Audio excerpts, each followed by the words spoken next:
Assalamualaikum warahmatullahi wabarakatuh. Perkenalkan, kami dari kelompok 2 yang akan mempresentasikan materi tentang Dewan Pengawas Syariah. Adapun anggota kelompok kami yang pertama, Alvira Valentiana, NIM 257, dan saya sendiri, Aula Amalina Sufa, NIM 270.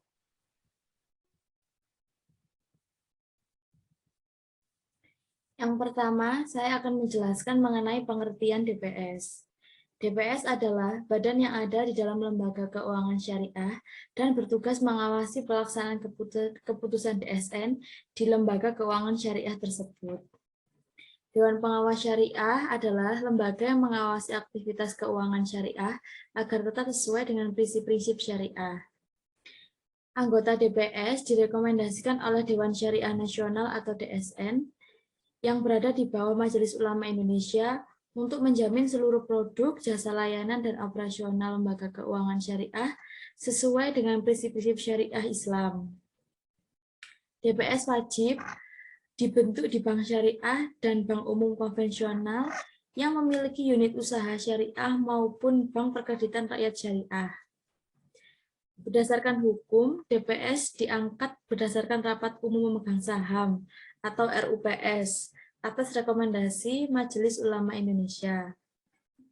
DPS akan mengawasi sistem manajemen, produk yang dipasarkan, dan pengelolaan dana serta kebijakan investasi lembaga tersebut. Selanjutnya ada dasar hukum Dewan Pengawas Syariah.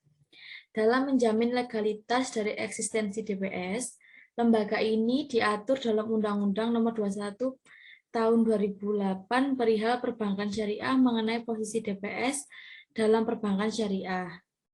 Adapun isi dari UU Nomor 21 Pasal 32 Tahun 2008 sebagai berikut. Yang pertama, DPS harus ada dalam bank syariah dan bank umum konvensional yang punya UUS.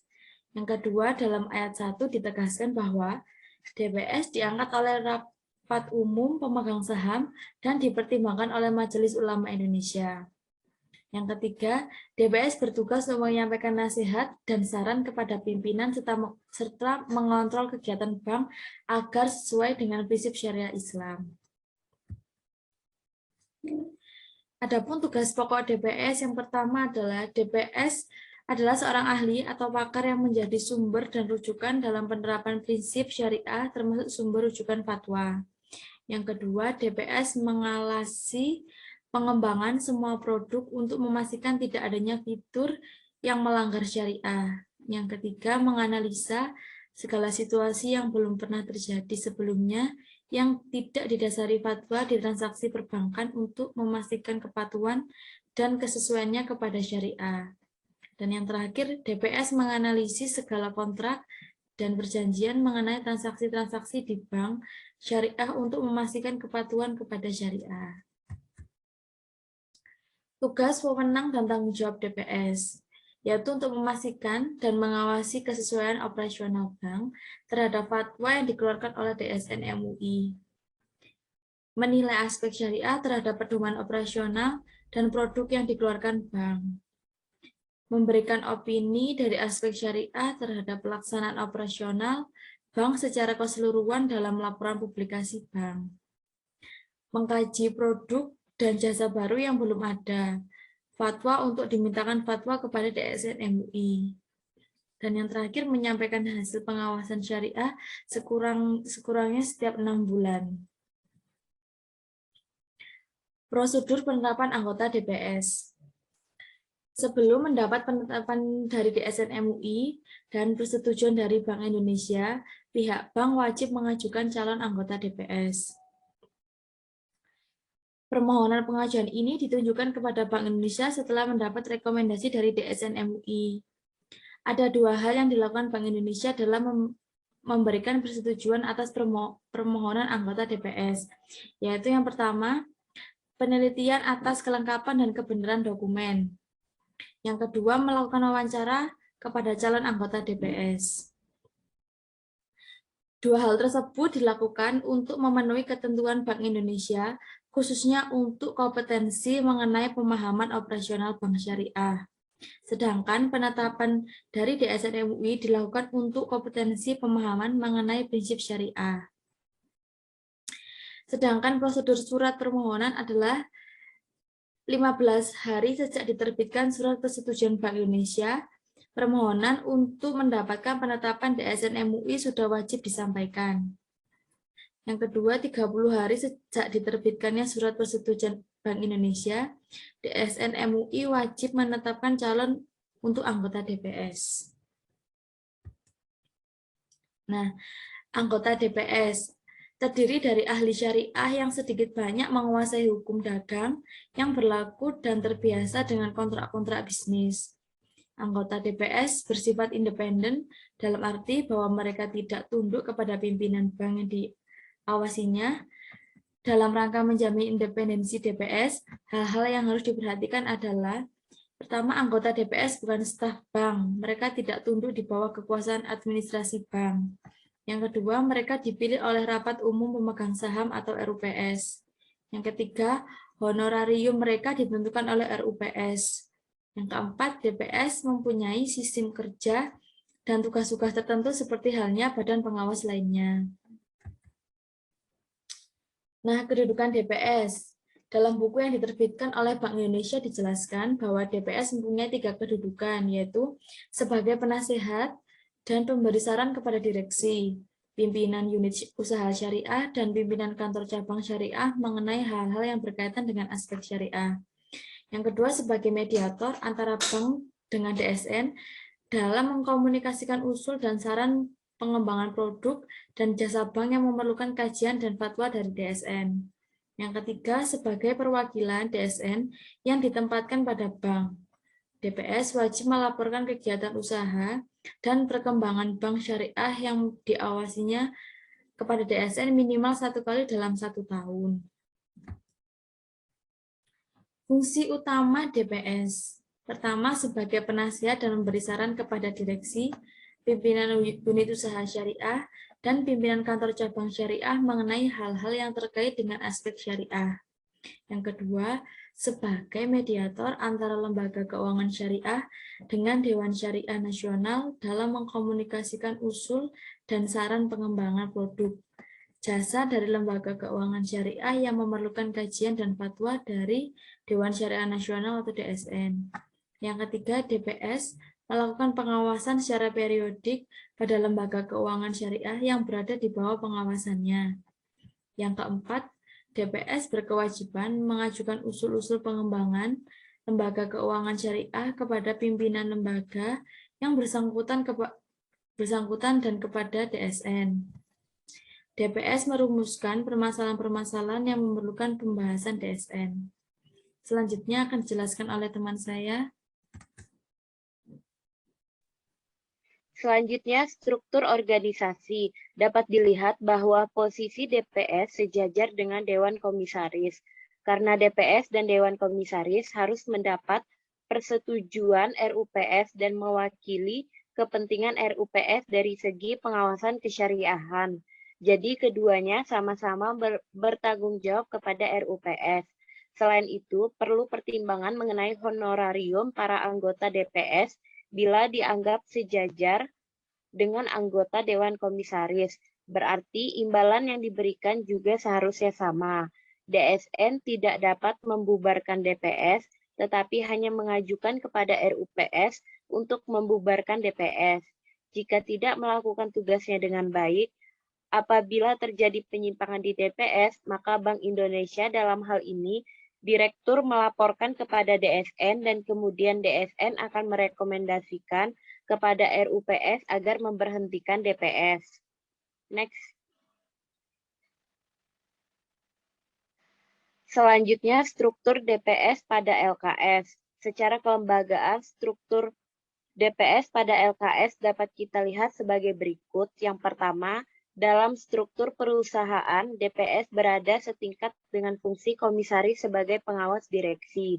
Kedua, jika fungsi komisaris adalah pengawas dalam kaitan dengan kinerja manajemen, maka DPS melakukan pengawasan pada manajemen dalam kaitan dengan implementasi sistem dan produk-produk agar tetap sesuai dengan syariah Islam. Ketiga, bertanggung jawab atas pembinaan akhlak seluruh karyawan berdasarkan sistem pembinaan keislaman yang telah diprogramkan setiap tahunnya. Keempat, ikut mengawasi pelanggaran nilai-nilai Islam di lingkungan perusahaan tersebut. Dan yang terakhir, bertanggung jawab atas seleksi syariah terhadap penerimaan karyawan baru yang dilaksanakan oleh Sekretaris DPS. Next. Selanjutnya, peranan penting DPS. DPS berperan sebagai pengawas dari lembaga keuangan syariah yang mengawasi setiap operasional kegiatan perbankan syariah, baik itu bank syariah, asuransi syariah, pasar modal syariah, dan lain-lain, sehingga semua lembaga keuangan syariah dapat berjalan sesuai dengan tuntutan syariat Islam. DPS tidak terlibat secara langsung dalam pelaksanaan manajemen lembaga keuangan syariah, karena hal ini sudah menjadi tanggung jawab langsung di bawah wewenang direksi suatu lembaga keuangan syariah. DPS memiliki peran penting dan strategis dalam penerapan prinsip syariah di perbankan syariah. DPS bertanggung jawab untuk memastikan semua produk dan prosedur bank syariah sesuai dengan prinsip syariah. Karena pentingnya peran DPS ini, maka dua undang-undang di Indonesia mencantumkan keharusan adanya DPS di perusahaan syariah dan lembaga perbankan syariah, yaitu Undang-Undang Nomor 40 Tahun 2007 tentang perseroan terbatas dan Undang-Undang Nomor 21 Tahun 2008 tentang perbankan syariah. Dengan demikian, secara yuridis DPS di lembaga perbankan menduduki posisi yang kuat karena keberadaannya sangat penting dan strategis. Next. Selanjutnya, peranan utama para ulama dalam DPS adalah mengawasi jalannya operasional bank sehari-hari agar selalu sesuai dengan ketentuan-ketentuan syariah. Hal ini karena transaksi-transaksi yang berlaku dalam bank syariah sangat khusus jika dibandingkan bank konvensional. Karena itu diperlukan garis panduan ini disusun dan ditentukan oleh DSN. Next. Selanjutnya, prinsip dan dasar pengawasan syariah. Yang pertama, tidak menerapkan sistem bunga, tetapi sistem profit dan loss sharing. Kedua, lebih mengembangkan pada sektor real. Ketiga, hanya bersedia membiayai investasi yang halal. Keempat, tidak hanya profit oriented, tetapi juga berorientasi pada falah. Kelima, hubungan antara bank syariah dan nasabah dibangun atas dasar kemitraan atau ta'awun. Dan yang terakhir, seluruh produk dan operasional bank didasarkan pada syariat. Next. Selanjutnya, mekanisme menjadi anggota DPS.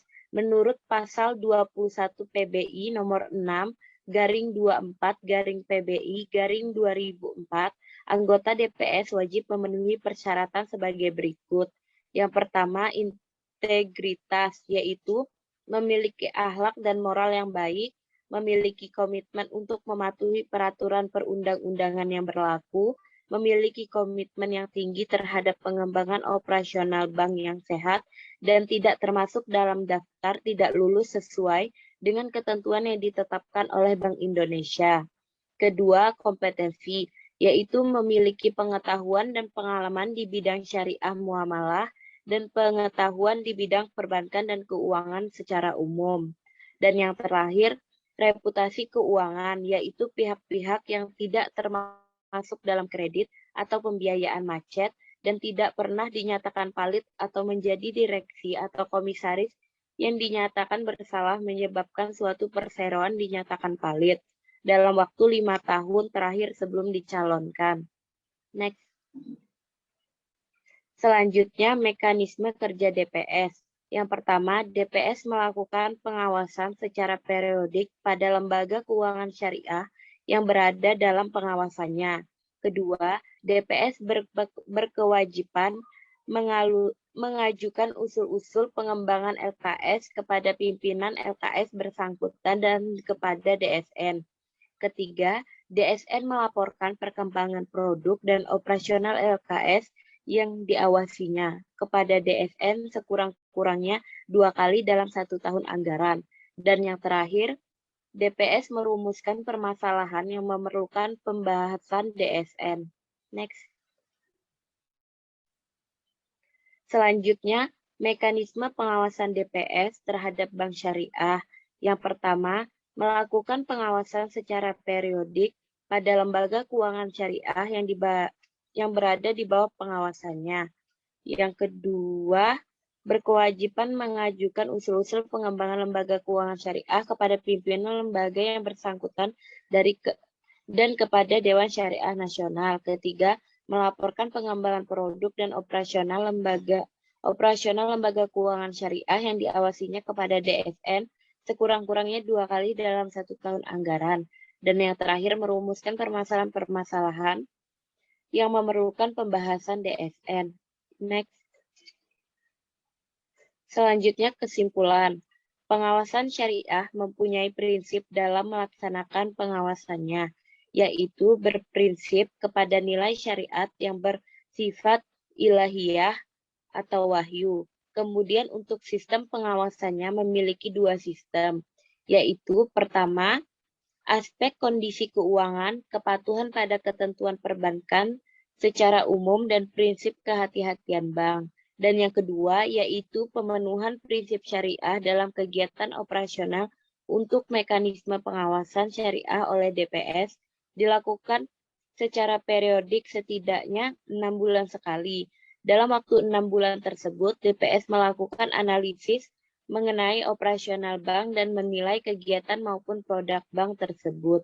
DPS harus mengajukan usul-usul pengembangan kegiatan ataupun produk lembaga keuangan syariah kepada pimpinan lembaga. Next. Mungkin cukup sekian presentasi dari kelompok kami. Jika ada salah kata dan kekurangan mohon dimaafkan. Wassalamualaikum warahmatullahi wabarakatuh.